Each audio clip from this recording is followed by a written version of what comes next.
we welcome Dr. David Muller.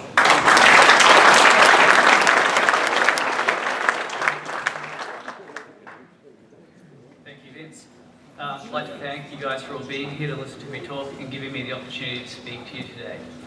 So I'm here today to talk to you about the Nano Patch and the polio vaccine, or how do we confine polio to history? So polio is one of the most significant pathogens in human history. It's been with us for a very long time. It's been with us since, well, the earliest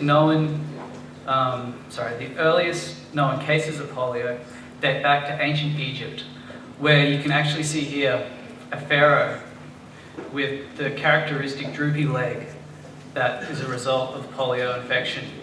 Polio itself is highly infectious, but through the work of groups like Rotary and the World Health Organization, is on the verge of eradication. So, what is poliovirus? So, there are three types of poliovirus, named Polio 1, Polio 2, and Polio 3.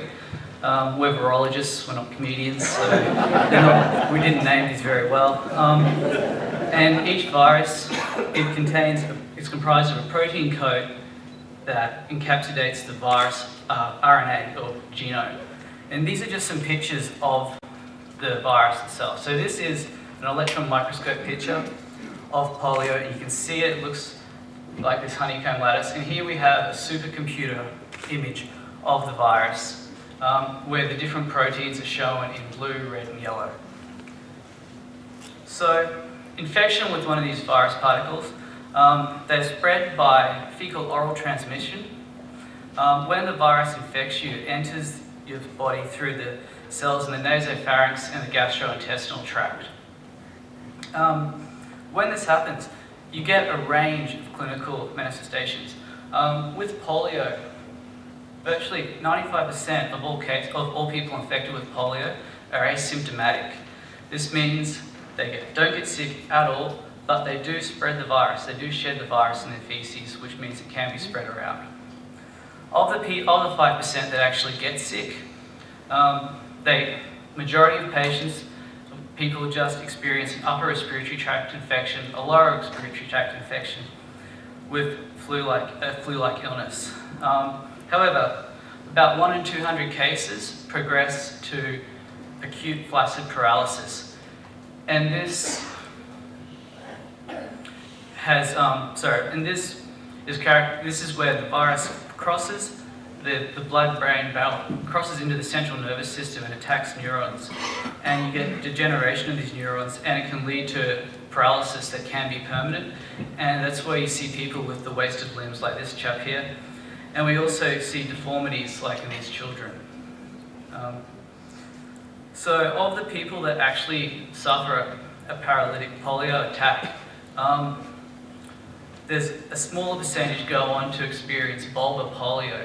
And these people are the ones that end up in iron lungs. It results in quadriplegia. This is the virus actually attacks the cells in the brainstem. These patients have trouble breathing. They have difficulty swallowing and speaking. And this boy would have been up walking around feeling perfectly fine and normal just 3 days beforehand. So when you get this, it's a really rapid onset. Beyond just these acute phase symptoms, there's also what's known as post-polio syndrome. And this is something that happens to people who survive a paralytic polio attack, but then between 15 and 40 years later, they start complaining of new muscle aches, severe muscle aches, progressive muscle weakness, and that's with them for the rest of their life. But it's not all bad. Some people do recover from polio. This is Gene Simmons. When he was a boy in Israel, lost the use of both of his legs for a period of time from polio, and he made a full recovery with apparently no ill symptoms.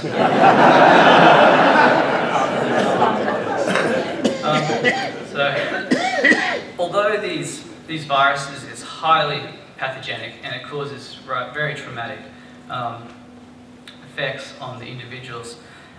And there's no treatment, you can't be treated for polio, there's no cure, but we do have two incredibly effective vaccines. The oral polio vaccine was developed by Albert Sabin in 1961. This is the vaccine that you'll all be familiar with from all the pictures. All it takes is 2 drops. And this is it's easy to produce, it's cheap. 50% of people are protected for life after just 1 dose. And 95% of all people are protected after 3 doses. However, there are some problems with this vaccine. It can revert to wild-type polio with just 1 passage through the small intestines. And you can also get 1 million cases where patients get polio from the vaccine itself. But it's only a small portion. This otherwise is an excellent vaccine. It gives you immunity in the guts, and that's really key for polio. It means that if you get infected with the virus, you cannot disseminate it. You won't spread it beyond. So you're breaking the transmission cycle. The second type of vaccine is an inactivated polio vaccine, and this was developed by Jonas Salk in 1955. This has the advantage of being a very safe vaccine. There's no ill side effects. However, it is harder to administer because it's delivered currently by intramuscular injection, and that requires a trained healthcare professional to deliver these vaccines. So that adds to the cost. It's also more expensive to make than the oral polio vaccine. And it doesn't give you gut immunity. And this is one of the key features of this. You get systemic immunity, which means that if you become infected with polio, you don't get sick. You're protected, your immune system squashes the infection very quickly. But it still gets the opportunity to replicate in your guts, and you can excrete polio. And it's still infectious polio you're excreting. So you can, if you have the inactivated form, you can still spread polio to others. So this brings me to the polio eradication campaign, and Rotary and the World Health Organization launched this program in 1988. It's resulted in a greater than 99% reduction in polio cases. At the time this campaign was launched, there were 350,000 cases of polio each year. Last year there were 406. So far this year we're at 33. So it really is dramatic, the effect this has had. Type 2 polio has been eradicated. It's gone, won't ever come back. Type 3, we think, is also eradicated. There hasn't been a case in over 12 months. So they're giving it a little bit longer before they'll make an official announcement, but everyone's very hopeful that we won't see it raise its head again. So, at the start of the eradication campaign in 1988, polio was endemic in 125 countries around the world. And like I said, there are over 350,000 cases of polio a year. In 1991, the last case of polio was recorded in the Americas. By 1994, the Americas were declared polio-free. In 1997, there was the last case of wild polio in the Western Pacific region. In 1998, there's the last case in Europe. In 2000, the Western Pacific region was declared polio-free. 2010, the world got a little bit squashed, apparently, and it's only endemic in 6 countries. So this is some old data from last year, in just the first few months, and polio is only seen in 3 countries. It's only endemic in 3 countries now, which is it's a phenomenal effort. Looking at the total year, so there were cases of polio, as you sort of expect, in Afghanistan, Pakistan and Nigeria. Something that surprised everyone, it reared its head in Syria and also in the Horn of Africa. So while there's still unvaccinated people, while there's still polio around, it can still spread It's very efficient. If you're sick, if you have polio, you might look absolutely fine. You get on a plane, you can fly halfway around the world and spread it to a totally different continent. So this slide I put in, I was talking to a Rotarian the other week, and their comment was, "Oh, Rotary's put billions of dollars into polio. Yeah, I just think, we eradicated smallpox, but it's about time we give up." And if one person's thinking it, it's probably too many people to be, other people may be thinking this too. So I thought I'd put this in to just try and, reinforce just how important what you're doing is. The goal is to stop the transmission of all wild-type polio by 2015, with global certification by 2018. Like I said, there's only been 406 cases in 2013. And the eradication of polio will have a massive economic impact. It's estimated that if we eradicate polio over the next 30 years, it will save the countries just those 3 countries that have polio that's endemic currently, it'll save them $50 billion in patient treatment and care. So there's a massive economic impact of this. There's also, if you're going to compare to smallpox, so smallpox is the one human disease we've been able to eradicate. But smallpox, you could see your enemy, you knew where it was. Virtually everyone who got smallpox got the pustules on their face, and if you saw someone walking down the street with that, you'd at least cross the road, if not call someone. Whereas sufferers from polio, with 95% of people being asymptomatic, look like just a regular child. You wouldn't know they have it. So it's an enemy you can't see, which makes this more difficult. So we have to have high levels of vaccine coverage.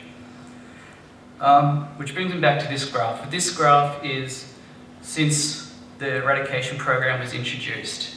I couldn't find the actual figure, but it basically represents, what I'm about to do gives you the idea. If we give up on attempting to eradicate polio currently, this graph flips. And in 30 years, we'll be back to where we were at the beginning. So the effort we're making at the moment, we can't afford to stop. So we are approaching the end of polio, I believe, but there have been setbacks. There was a famous case by the CIA where they ran a sham vaccine campaign in Pakistan to try and get Osama bin Laden. They actually sent a doctor to his house with a sham vaccine, basically to be able to collect DNA samples from the children. It didn't work, but the result is a massive distrust in aid workers trying to deliver polio vaccines in Pakistan, and there's been quite a number of cases lately. I think just 2 weeks ago there was a case where 10 aid workers were killed in roadside bombs in Pakistan. And until it's gone, all countries are at risk. Polio reared its head last year in Syria. Syria had been free of polio since 1999, and it's caused there's been cases of paralysis there, so it's actively moving through the community. And there's Israel. Israel's a really interesting case. Israel is actually breaking basically all the rules for what you sort of think about, what everyone expected. In Israel, polio was detected in May last year from sewage treatment samples. So in place, there's polio monitoring goes on around the world where people check sewage for polio in the sewage. It's very sensitive. There was in Japan, they tested this out. They flushed one vaccine down the toilet and they detected it at the local plant. But what they found in Israel is that they found polio, and basically it's been moving through the population and is spreading across the country. But no one's got sick at all.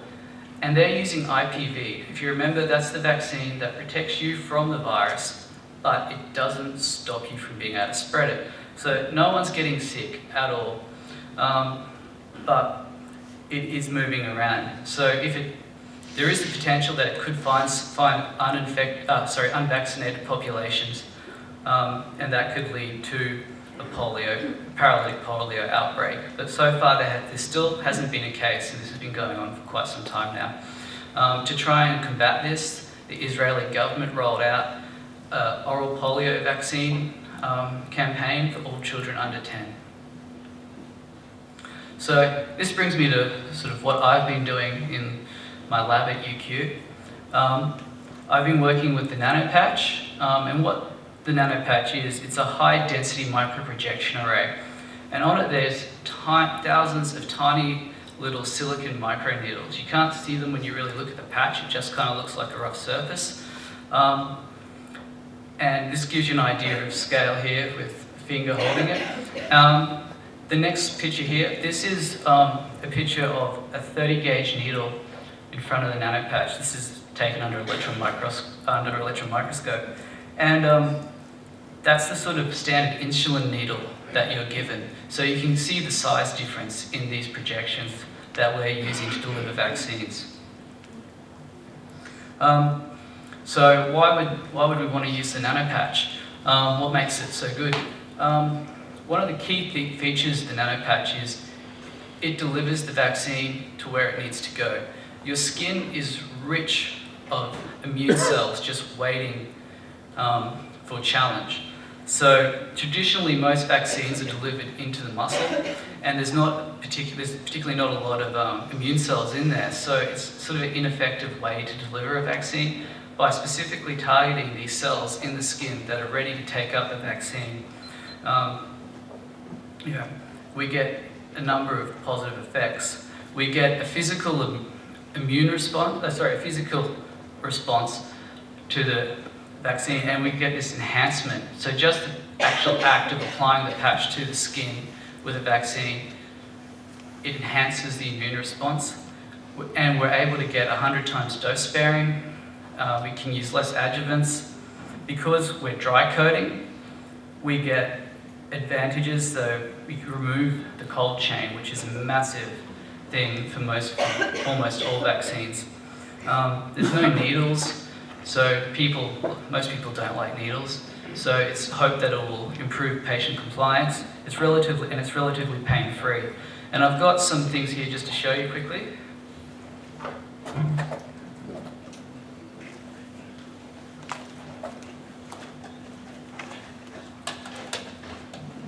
So I'm going to pass these around so people can have a look. And we have a couple of wafers of nano patches, and this is what we use in the lab. The 4x4mm ones coated in gold are a mouse configuration that we work with. And the larger patches are what we're envisaging being used for humans. You can see on the back there's some pictures of the needles that are on here, and also an applicator, so you get an idea of how we actually apply these. Where it's a simple click, we basically have a cannon, like a little pod that you have for coffee machines. You peel that off, you have a patch in there with the vaccine, you put that onto the end, and then it's simply clicked on and vaccines applied. So I'll pass these around, feel free to have a go, it won't hurt. Maybe, I promise, no, it'll be fine. So here's a picture that we have, and this is zoomed up on a single projection in skin. We false colored the skin, we don't have crazy mice. So the top layer that's the tough outer layer of the skin, which is the stratum corneum. The brownie color is the viable epidermis, and the purple color is the dermis. And the dermis and the epidermis, these are the layers of the skin that are rich in antigen-presenting cells. So this is where we're targeting, you can see this is where we're targeting our vaccines. So a little bit more about this. Because you see it's a spring-loaded applicator, we can change the force that we deliver this, and we can actually tune the penetration the depth that we deliver these vaccines. Basically, if you increase the force, you increase the depth that you go. These are relatively low numbers if you consider this against the gene gun, which is thousands of meters per second or something ridiculous. And after we patch skin, basically what we have here is a series of holes or micropores that are left post-vaccination. And these close up relatively fast, and they seem to be well tolerated when applied. So this is what I've actually been doing. I've been taking a Nano Patch and I've been coating it with polio vaccine, the inactivated polio vaccine, and mixed with sugars and stabilizers to dry coat this onto the patch. This patch is then applied to the skin.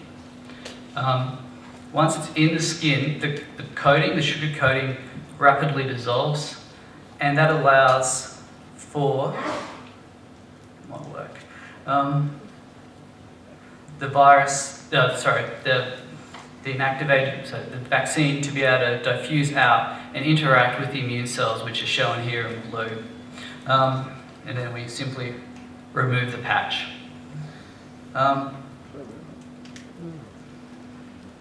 So this is the initial experiment that we did. I immunized some mice with the polio vaccine, and I took that serum and I tested it against polio-infected cells to see if we were getting a strong immune response. And what we can see here is that we're getting, basically anything here that's green is a polio-infected cell detected by our anti-sera that we developed by vaccinating mice, which means that we're getting a decent immune response. So these were encouraging results. Next we moved on and rolled this out in a much larger experiment where we tried a range of doses, a couple of different stabilizers, and an adjuvant quillay to try and help boost the immune system. And what we found by doing this was that we were able to actually elicit a protective immune response. So for those of you who aren't familiar with these sorts of graphs, basically the higher the bars go, the better. Anything above the dotted line is protective. So when we look at these graphs, at the Nano Patch delivered vaccines, the ones we delivered the Nano Patch to, we found a number of conditions that were able to elicit protective immune responses to all three of the polios. So even though 2 and 3 are basically gone, in the inactivated vaccine, all three viruses are still in the mix, so you get protection against all of them. And more importantly, we found a condition that we were able to deliver without an adjuvant. So this is currently ongoing work. We're in advanced negotiations currently with the WHO to try and get this rolled out. So in conclusion, I hope I've been able to convince you that continuing Rotary's polio eradication efforts is very worthwhile. Also that we've been able to dry coat the polio onto the Nano Patch and deliver protective immune responses even without adjuvants. And the advantage of this technology is that we may be able to deliver polio. It allows for easy vaccine administration, removal of the cold chain, and dose sparing and dose reduction, with an idea that you may be able to actually mail these things out to end users, and you don't actually need to send the aid workers into dangerous spots to do this. So with that, I'd like to acknowledge my boss, Professor Mark Kendall, and Dr. Fran Pearson, who's been working with me on this, Paul Young for his involvement, Will Weldon and Steve from the CDC, who have been absolutely critical with helping out with some analysis of the results, and Hiro and Roland from the World Health Organization, who basically brought all the players together for this. So with that, I'd like to conclude and say I'm happy to answer any questions you may have. If we don't have enough time, feel free to come up and talk to me.